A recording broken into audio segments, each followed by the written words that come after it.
Hello everyone. In this video, I'm going to be talking about SAT math word problems. I scored a 1570 on the SAT, a 780 on math section, so I'll be helping you turn those English problems into equations. I'll look at some of the Blue Book problems that you could potentially see on exam day from the Blue Book practice tests and help you figure out these tough problems. Let's get started. Here's our first word problem. This one's pretty simple, but you'll actually see it a lot, especially in Module 1. Let's read it out. A certain apprentice has enrolled in 85 hours of training courses.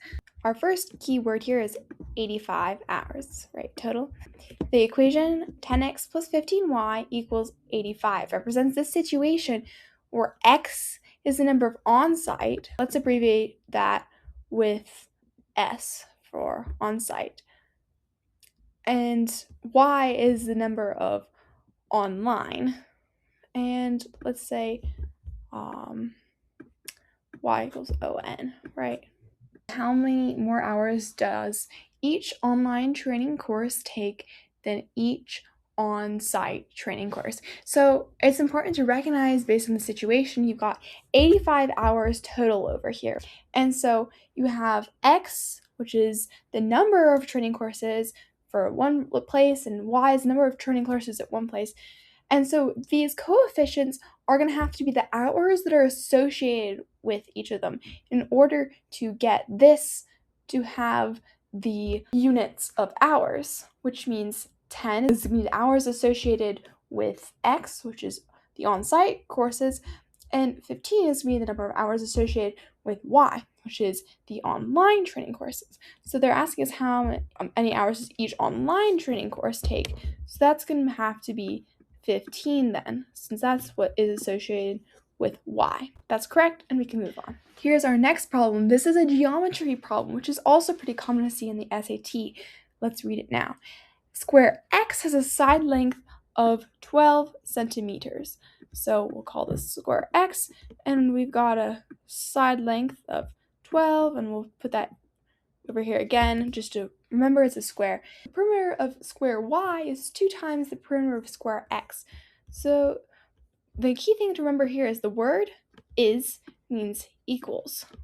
So we're going to say the perimeter of Y is 2 times the perimeter of square X. What is the length in centimeters of one side of square Y? Let's calculate what the perimeter of square X is. We know that the perimeter is going to be the length of all 4 sides added up. So 12 times 4 equals 48.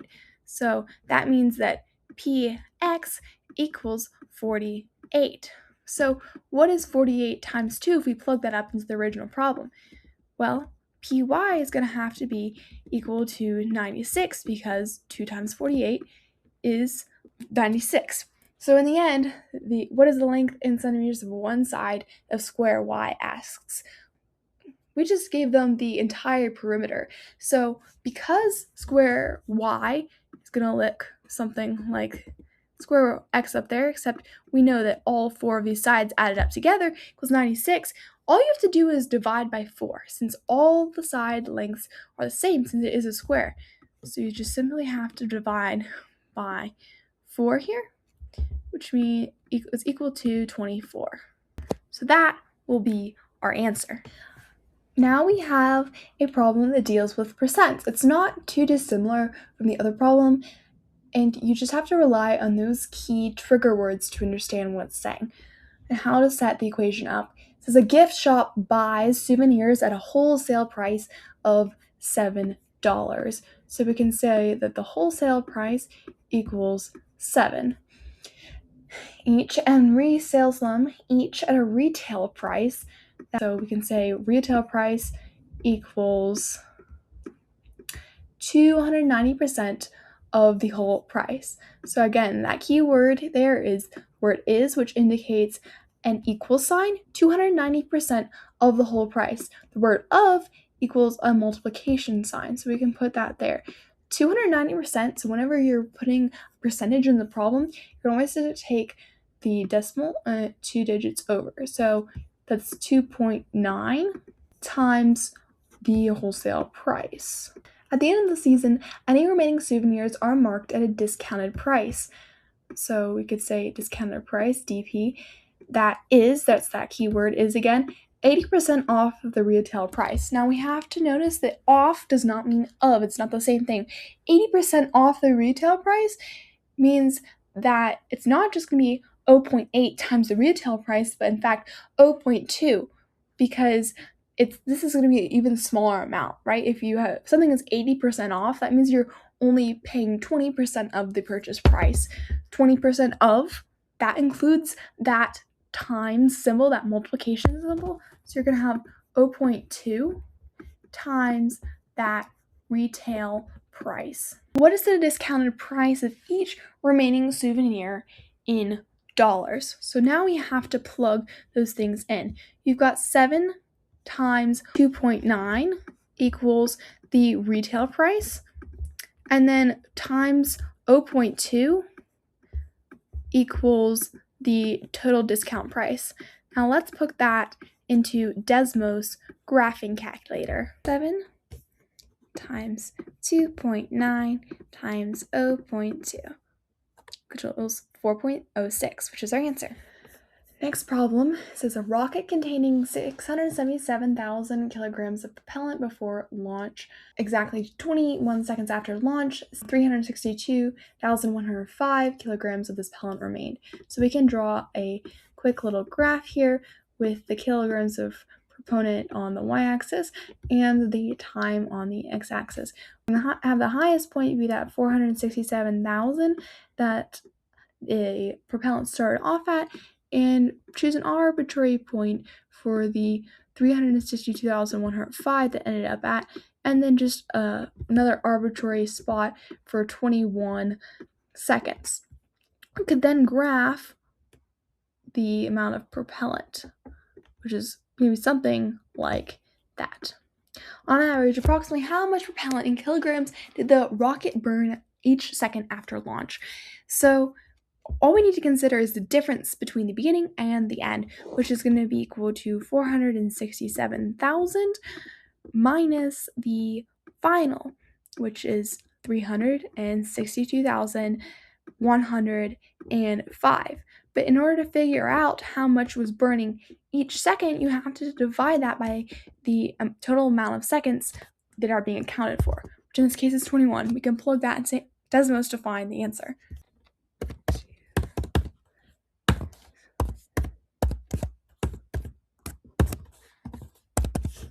4,995, which is our answer. Bacteria are growing in a liquid growth medium. There were 300,000 cells per milliliter during an initial observation. So the initial is equal to 300,000. Bacteria growth is a very common thing to see on the SAT and in high school problems with exponentials for that matter. We always set up the equation with the initial portion first.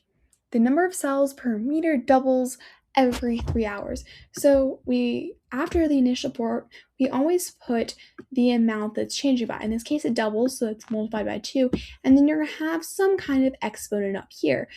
If it's doubling every hour, you simply put t there for time, but because it takes 3 hours to double, you have to divide that t by 3, so that when you plug the number 3 in for t, that solely equals 1. How many cells per milliliter will there be 15 hours after observation? So all you have to do is plug 15 in here. I know that 15 divided by 3 is 5, and 2 to the 5th is 32. So we have 300,000 times 32. And I happen to know off the top of my head that that's going to be 96 followed by 5 zeros. And so once we add the commas in there, we can see that it's 9,600,000, which is the right answer. This is our last problem. The minimum value of x is 12 less than 6 times another number, n. Which inequality shows the possible values of x? Keywords here is the minimum value of x is of less 6 times. this isn't an inequality, but we can start this problem with equal signs and then figure out the equality later. Start off with the x equals 12 less. Let's ignore that part. This is a little bit harder. Let's follow typical PEMDAS rules when setting this up. You got 6 times another number n. So that's 6n. We have multiplication there. And then the 12 less part, because the 12 less is on the right side of the is, that's going to indicate subtraction. You can also add it to the x, but to keep everything on one side, let's do that. Which inequality shows the possible values of x when this is x's minimum value?